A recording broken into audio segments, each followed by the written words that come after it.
السلام علیکم ورحمۃ اللہ وبرکاتہ۔ بسم اللہ، الحمد للہ، والصلاة والسلام علی رسول اللہ وعلی آلہ وصحبہ ومن والاه۔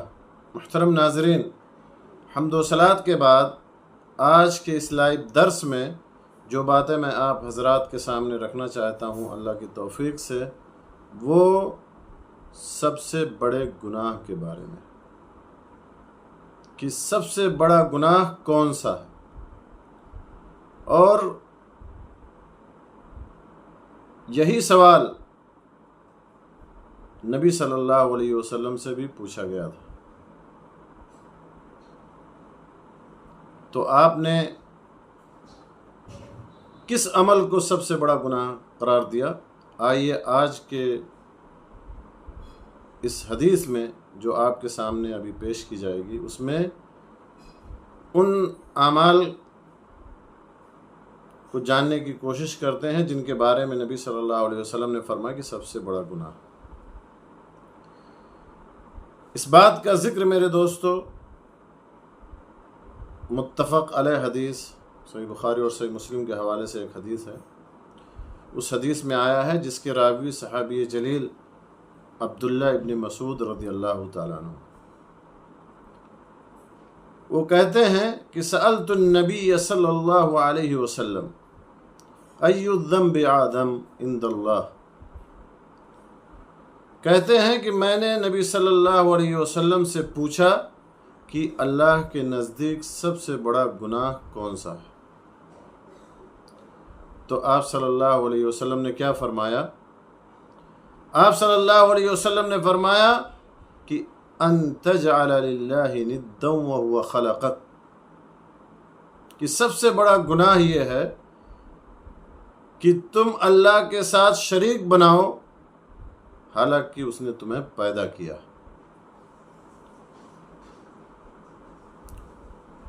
تو اس کے بعد صحابی کہتے ہیں، راوی حدیث کہتے ہیں، قلت ثم ایو،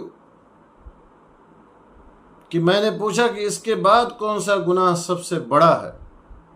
تو آپ صلی اللہ علیہ وسلم نے فرمایا وَأَن تَقْتُلَ وَلَدَكَ تَخَافُ أَن يَطْعَمَ مَعَكَ۔ جب نبی صلی اللہ علیہ وسلم سے پوچھا گیا کہ اس کے بعد کون سا گناہ سب سے بڑا ہے، تو آپ نے فرمایا کہ تم اپنے بچے کو، اپنی اولاد کو اس ڈر سے مار دو کہ وہ تمہارے ساتھ کھانے میں شریک ہوگا۔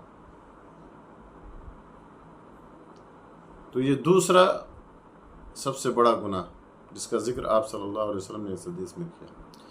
پھر صحابی کہتے ہیں کہ میں نے پوچھا ثم ایو، کہ اس کے بعد سب سے بڑا گناہ کون سا ہے؟ تو آپ صلی اللہ علیہ وسلم نے فرمایا کہ ان تزانی حلیلۃ جارک، کہ تو اپنے پڑوسی کی بیوی کے ساتھ زنا کر۔ یہ تیسرا سب سے بڑا گناہ کہ تم اپنے پڑوسی کی بیوی کے ساتھ زناکاری اور بدکاری کرو۔ تو میرے دوستو، اس حدیث پاک میں نبی صلی اللہ علیہ وسلم سے سب سے بڑے گناہ کے بارے میں پوچھا گیا، تو آپ نے فرمایا کہ سب سے بڑا گناہ شرک اکبر ہے، اور شرک اکبر یہ ہے کہ کسی کو الوہیت میں، عبادت میں، ربوبیت میں، اسماء اور صفات میں اللہ کے جیسا مان لیا جائے، چاہے الوہیت اور عبادت میں، چاہے ربوبیت میں، چاہے اسماء اور صفات میں اللہ کے جیسا مان لیا جائے، کیونکہ الوہیت میں اللہ تنہا ہے، عبادت میں اللہ تنہا ہے، اس کا کوئی شریک نہیں، ربوبیت میں بھی، اسماء و صفات میں بھی۔ اور شرک اکبر یہ بہت بڑا گناہ ہے، ان الشرک لظلم عظیم، سب سے بڑا ظلم ہے شرک، سب سے بڑا گناہ ہے، سب سے بڑا پاپ ہے، سب سے بڑا ظلم ہے، اور یہ ایسا گناہ ہے کہ جو توبہ کے بغیر معاف بھی نہیں ہوتا۔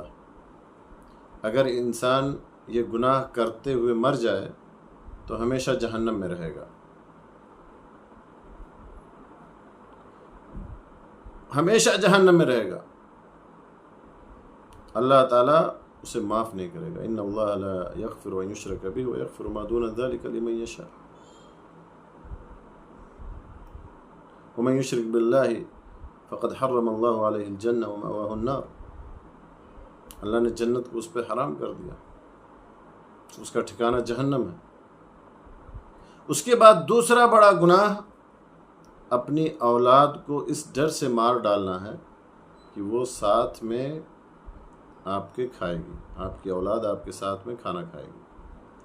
ویسے تو کسی بھی انسان کی جان لے لینا حرام ہے دین اسلام میں، انسانی جان کی بڑی حرمت ہے، لیکن گناہ اس وقت اور بڑا ہو جاتا ہے جب مقتول کا قاتل سے رشتہ ہو،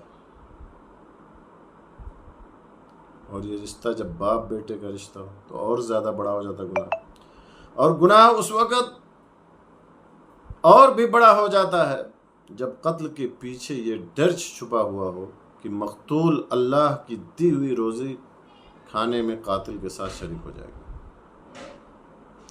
تیسرا بڑا گناہ جو آپ صلی اللہ علیہ وسلم نے اس حدیث میں بتایا وہ یہ ہے کہ آدمی اپنے پڑوسی کی بیوی کو بہلا کر پھسلا کر راضی کر لے اور اس کے ساتھ بدکاری کرے، زناکاری کرے، منہ کالا کرے۔ ویسے تو زنا حرام ہے اور بہت بڑا گناہ، لیکن اس کا گناہ اس وقت اور بڑھ جاتا ہے جب زنا پڑوسی کی بیوی کے ساتھ کیا جائے، جس کے ساتھ شریعت نے اچھا برتاؤ کرنے کا حکم دیا۔ دین اسلام میں پڑوسی کا مقام بہت ہی عظیم ہے، اور پڑوسی کو ایذا دینا، تکلیف پہنچانا حرام ہے، اور اس بارے میں بہت ساری احادیث اور بہت ساری روایات بالکل واضح ہیں۔ میرے دوستو، اس حدیث سے بہت سارے فائدے ہمیں سمجھ میں آتے ہیں، جیسے کہ گناہ دو طرح کے ہوتے ہیں، چھوٹے اور بڑے، صغیرہ گناہ اور کبیرہ گناہ۔ جس طرح سے کہ اچھے اعمال اور نیک اعمال یہ فضیلت کے اعتبار سے کم اور زیادہ ہوتے رہتے ہیں، یعنی نیک اعمال کی فضیلت میں بھی کمی بیشی ہوتی ہے، سارے اعمال ایک ہی درجے کے نہیں ہوتے۔ سب سے بڑا گناہ اللہ کا شریک ٹھہرانا، اور پھر کھانے کے ڈر سے اولاد کا قتل کرنا، اور پھر پڑوسی کی بیوی کے ساتھ زنا کرنا۔ اسی طرح سے اس حدیث سے ہمیں یہ بھی پتہ چلتا ہے کہ روزی اللہ کے ہاتھ میں ہے، اور اللہ تعالیٰ نے ساری مخلوقات کو روزی دینے کی ذمہ داری خود اپنے اوپر لے رکھی۔ وَمَا مِن دَابَّةٍ فِي الْأَرْضِ إِلَّا عَلَى اللَّهِ رِزْقُهَا۔ پڑوسی کے حق یہ بھی پتہ چلتا ہے کہ پڑوسی کے حق کی بڑی اہمیت ہے، اور پڑوسی کو اذیت دینا دوسرے کو اذیت دینے سے زیادہ بڑا گناہ ہے، اور صرف اللہ ہی یا خالق ہی عبادت کا حقدار ہے، کوئی اور نہیں۔ تو میرے دوستو، سب سے بڑا گناہ ہمیں معلوم ہوگا کہ حدیث میں کون سا ہے۔ اللہ سبحانہ و تعالیٰ سے دعا ہے کہ اللہ تعالیٰ ہمیں ہر طرح کے گناہ اور معصیت سے محفوظ رکھے۔ اللہ تعالیٰ جب تک ہمیں اس دنیا میں زندہ رکھے، ایمان اسلام توحید پہ جب ہمارا خاتمہ ہو تو دین اسلام پر ہو، ایمان پر ہو، کلمے پر ہو۔ آمین۔ وآخر دعوانا الحمدللہ رب العالمین، وصلی اللہ علی نبینا محمد وعلی آلہ وصحبہ اجمعین، وجزاکم اللہ خیرا وأحسن الیکم۔